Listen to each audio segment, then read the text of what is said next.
Le Congrès togolais a désigné à l'unanimité Jean-Lucien Savy de Tové à la présidence de la République. Cette fonction désormais honorifique sous le nouveau régime parlementaire a vu l'ancien opposant recueillir des 150 voix du Parlement réunis en Congrès et prêter serment le 3 mai 2025 conformément à la nouvelle Constitution. Celle-ci confère au président un rôle d'incarnation de l'unité nationale, de garant de la Constitution et de la continuité de l'État tout en limitant ses pouvoirs à l'accréditation des ambassadeurs, à la réception des diplomates et aux droits de grâce individuels.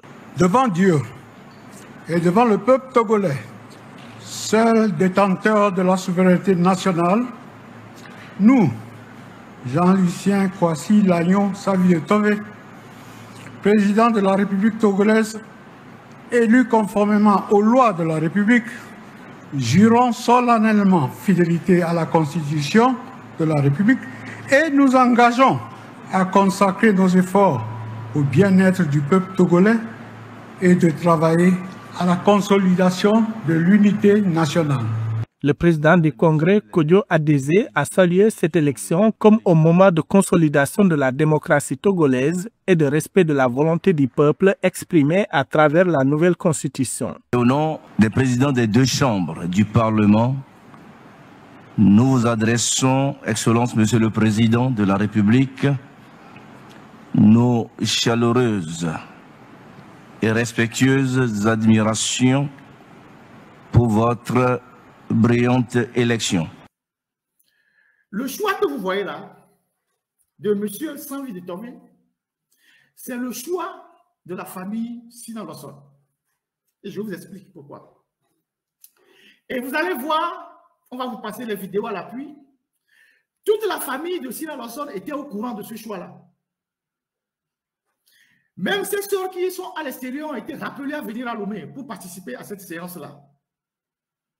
Sina Lawson a rameuté toute sa famille, les chefs, Anéro, tout ça. Ils sont tous dans la salle. Vous allez voir ça tout à l'heure. Et donc, pourquoi eux, ils savaient que c'est Savy de Tové et ils ont fait venir leur famille, même ceux qui sont en France, et les députés de UNI ne savaient pas. Monsieur Jean-Lucien Savy de Tové, sa maîtresse, c'est la mère de Sina Lawson. Donc, il est pour les Sina un tonton. Jean-Lucien Savy de Tové, sa maîtresse, c'est la mère de Sina Lawson.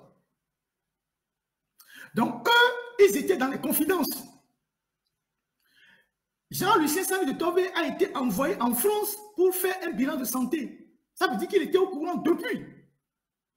Ils l'ont envoyé en France depuis 1 mois ou 2 mois pour venir faire un bilan de santé. Ils ont débloqué de l'argent pour le faire partir en France pour faire un bilan de santé. Donc, ça veut dire que eux, ils étaient dans le secret depuis. C'est pour ça que toute la famille, même ceux qui sont en France, sont rentrés à Lomé pour se mobiliser autour de cet événement-là. Cette image-là, donc ceux qui l'ont maintenant sur Facebook, vous voyez l'image? Vous voyez la femme en noir là, qui tient la main de Mme Legezi Malouki, ancienne ministre du Commerce impliquée dans l'affaire des Adjaki là. Vous voyez cette femme qui est habillée en noir avec le collier au cou et avec le foulard noir. C'est la mère de Sinasa. C'est la maîtresse de M. Jean-Lucien Savy de Tové. C'est sa maîtresse ça. C'est la mère de Sina qui est en noir. Elle s'appelle Colette Akereburou. Elle est parentée à l'avocat Akereburou. Je vais décortiquer tout ça tout à l'heure. C'est sa mère, ça. Et j'avoue que le jour là où le nom de Savy de Tové a été révélé dans la salle, à la surprise de tout le monde, y compris à la surprise du président de l'Assemblée nationale lui-même, quand ils se sont retirés, vous vous rappelez que M. Adédié avait dit que le Congrès se retire pour 30 minutes pour une concertation. Donc, l'Assemblée nationale plus le Sénat se sont retrouvés pour une concertation de 30 minutes. Finalement, ils ont fait plus d'1 heure avant de revenir dans la salle.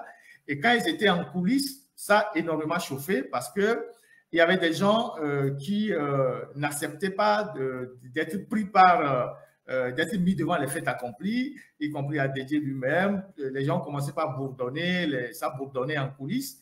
Et c'est le secrétaire exécutif de l'UNIR qui a pris la parole d'un ton assez martial et ferme, qui a rappelé aux uns aux autres que c'est le choix du président du parti et la discipline du parti oblige à ce que chacun des députés et des sénateurs s'aligne sur ce choix-là et qu'ils n'accepteront aucun désordre. Et si quelqu'un n'est pas d'accord, la personne peut décider de sortir tout de suite et le parti prendra acte. Donc, il y a eu ces genres de menaces dans les coulisses avant que l'ensemble du Congrès ne revienne dans la salle. Et vous avez vu que quand les gens sont revenus dans la salle, ils ont voté, je pense, 150 ou 100% en faveur de M. Jean-Lucien Savy de Tové.